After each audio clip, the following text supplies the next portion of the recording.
All right, so I take a picture of the front of the house to put on the front of my report.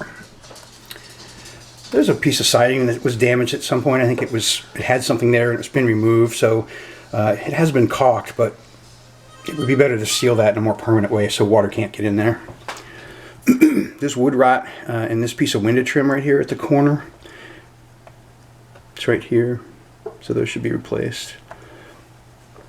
On the front of the house where I set my ladder up, the starter course and the first course aren't separated enough.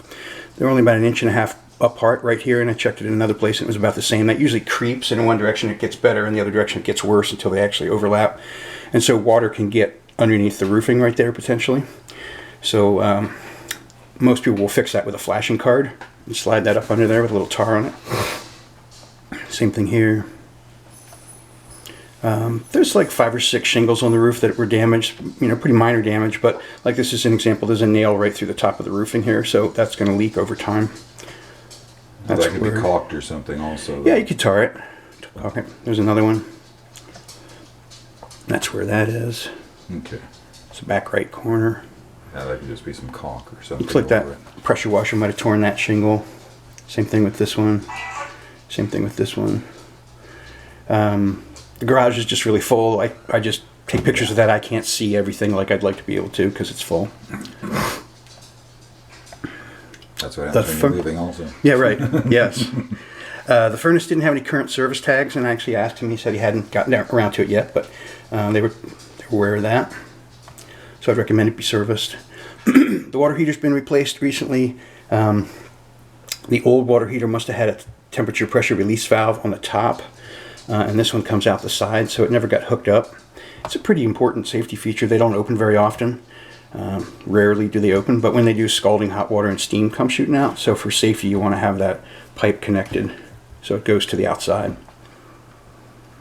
When you cut a dog door in a fire door, it's no longer a fire door, so I'd recommend that be replaced. This is an area where I would normally see carbon monoxide alarms, and I didn't see any, so I'd recommend carbon monoxide alarm be installed. Yeah, you can pick those up at Costco. Yeah.